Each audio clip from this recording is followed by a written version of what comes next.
स्वागत छ यहाँहरुलाई। साथीहरु, हाम्रो देश पिछडिनुमा there are so many regions, but transportation is the major reason behind backwardness of our country's economic activity as well as social connectivity. Among several modes of connectivity, हाम्रो country landlocked भएको कारण हामीसँग अहिले सिर्फ दुईवटा मोड अफ ट्रान्सपोर्टेसन अवेलेबल छ। One is roadway, which is the primary mode of connectivity in our country, and the other is airway transport. Airway सबैले afford गर्न पनि सक्दैन, and according to the data of 2002, 45 एयरपोर्ट्सहरु अहिले रन गरिरहेका छन्। Country's only railway connectivity, passenger railway, Janakpur to Jaynagar, जो 7-8 इयर्ससम्म बन्द थियो, हालसालै कन्ट्रीमा भित्रिएको छ। त्यो रन गर्नको लागि पनि we don't have technical know-how भएको workforce. And let's see कहिलेसम्म यो इम्प्लिमेन्टेसनमा आउँदछ।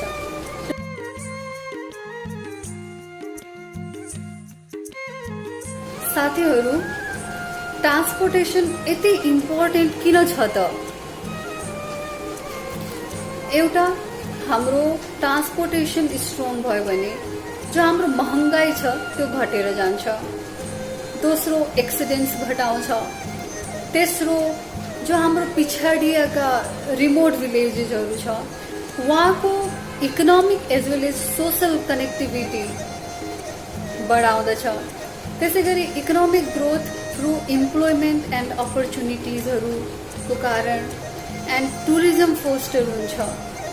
The corner countries, states, villages will get exposure. It will help to grow those places socially as well as economically.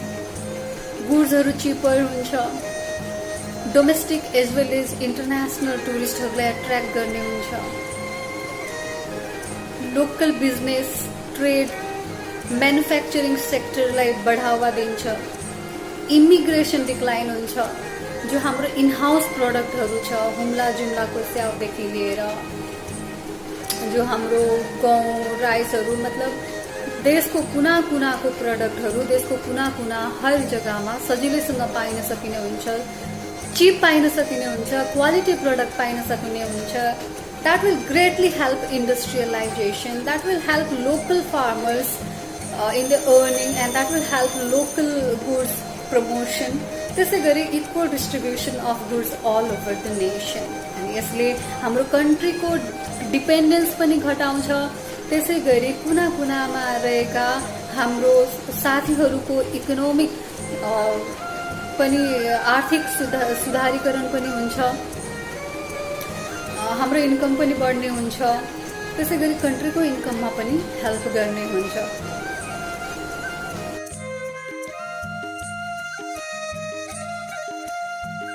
हाम्रो कनेक्टिभिटी राम्रो smooth strong नहुनका कारण currently हामीले के problem face गरिरहेका छौं त भन्दाखेरि, नम्बर 1, जनरल पब्लिक ट्राभलिङ गर्नमा गाह्रो भइरहेको छ। 2-4 घण्टा लाग्ने ठाउँमा 1-2 दिन लागिरहेको हुन्छ, खास गरी मनसुनको टाइममा ल्यान्डस्लाइडहरु, सोइल इरोजनको कारण, ट्राफिकको कारण। It takes extra hours to complete same distance. It is very risky to travel, हैन? सोच्नु पर्ने हुन्छ, मेन्टली प्रिपेयर हुनु पर्ने हुन्छ। यसले हाम्रो डोमेस्टिक र इन्टरनेशनल टुरिज्मलाई पनि लिमिट गरिरहेको छ। अझै इन्कम हुन सक्ने थियो, अझै बढावा हुन सक्ने थियो, यसले धेरैलाई रोजगारी दिन सक्ने थियो, बट त्यसले केही रेस्ट्रिक्ट त गरेको छ।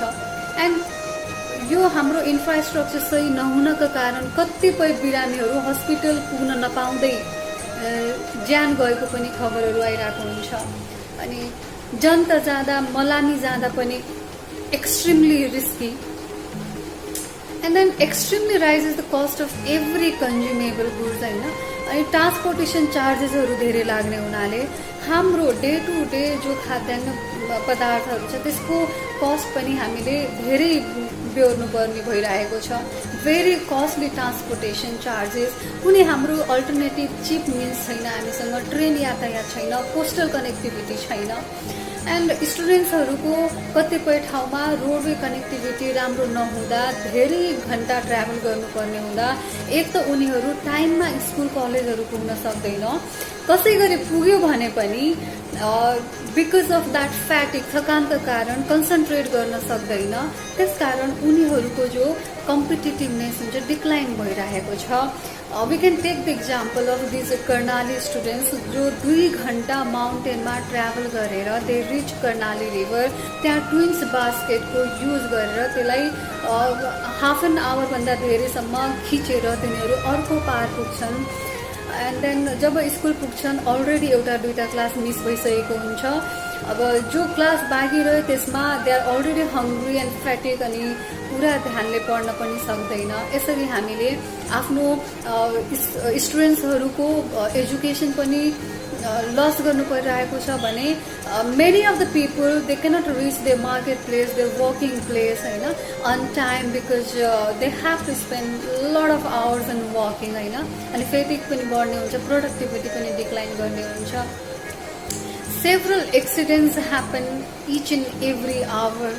अनि हाम्रो देशको 2टा भिलेजहरू 2टा स्टेट्सहरू like 2 different continents because of the lack of connectivity छैन होइन। अनि भएको जो ट्रान्सपोर्टेसन छ बसहरू छ त्यो पनि सफिसियन्ट छैन। कतिपय हामीले खास गरी चाडबाडको बेलामा सुनिरहेका हुन्छौँ ओभरलोडका कारण एक्सिडेन्ट्स भयो भनेर। Complete road blocks during monsoon due to landslides and soil erosion होइन।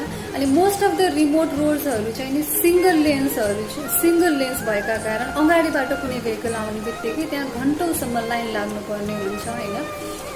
And causing lots of accidents, traffic delay होइन। अनि people are losing most of their productive hours in travelling होइन। एन्ड द्याट रेजेस फ्याटिक, जसले गर्दा हाम्रो productivity decline गरिरहेको हुन्छ होइन।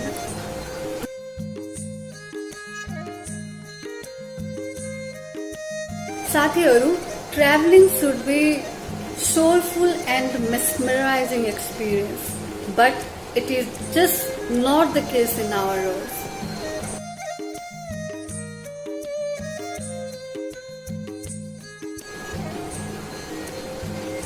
आर्थिक वर्ष 2020-21 को लागि जो बजेट एलोकेशन भएको छ आउट अफ टोटल 1474.64 बिलियन,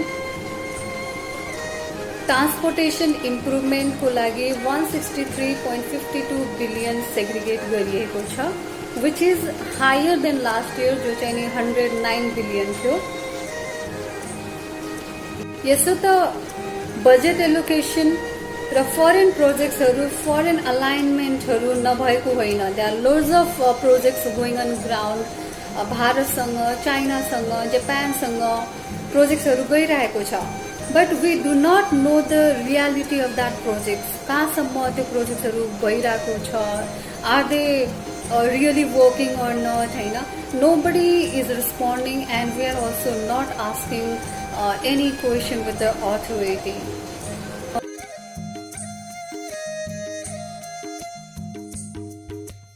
साथीहरू, problem exist, but I think मेरो ओपिनियनमा यो सानो सानो स्टेप्सहरू we can take to at least have that control, that check on the current scenario of our transportation र हामीले यसमा इम्प्रुभमेन्ट पनि धेरै गर्न सक्छौँ। फर्स्ट इज हामीले चारैतर्फबाट रेलवे कनेक्टिभिटी ल्याउन सकिन्छ, टनल रेल्सहरू बनाउन सकिन्छ, पहाडी भेगको प्रब्लमलाई डिस्कार्ड गर्नको लागि इलेक्ट्रिक बसेसहरू इम्प्लिमेन्ट गर्न सकिन्छ, कस्ट कटिङको लागि केबल कारहरू जो खास गरी मनोकामना क्षेत्रमा युज भइरहेको छ, प्यासेन्जर क्यारी गर्नको लागि we can use same service for carrying goods, proper control पोस्टहरू राखेर वेल फर्निस्ड ब्रिजेसहरू रिमोट एरियामा बनाउन सकिन्छ to help connect those remote areas with the towns. उहाँहरूको सोसल कनेक्टिभिटी पनि बढ्छ भने उहाँहरूको आर्थिक गतिविधिमा पनि सुधार आउँछ। 2 लेन्स सिंगल लेन्स रोडहरूलाई अरू एक्सपान्ड गर्न सकिन्छ। इन्फ्रास्ट्रक्चर डेभलपमेन्टको लागि खास गरेर फोकस र गुड बजेट एलोकेसन गर्न सकिन्छ and we can also have control on that implementation part. त्यसै गरी प्राइभेट सेक्टरहरूलाई मोटिभेट गर्न सकिन्छ to invest in infrastructural activity and at least smooth and paved roads should connect each and every villages of our country. र करेन्टमा जो हाम्रो infrastructure छ त्यसमा पनि इम्प्रुभमेन्ट ल्याउन सकिन्छ प्रपर सिस्टम सेटअप गरेर। फर इक्जाम्पल हामीले हेभी भेहिकल्स, 2 व्हीलर्स, 4 व्हीलर्सको लागि अलग अलग टाइम फ्रेम्स सेटअप गरेर पनि ट्राफिकमा सुधार ल्याउन सकिन्छ, इकोनोमिक एक्टिभिटीमा सुधार ल्याउन सकिन्छ। So this were my opinion. Thank you very much for watching. Hoping for your beautiful comments. Namaste.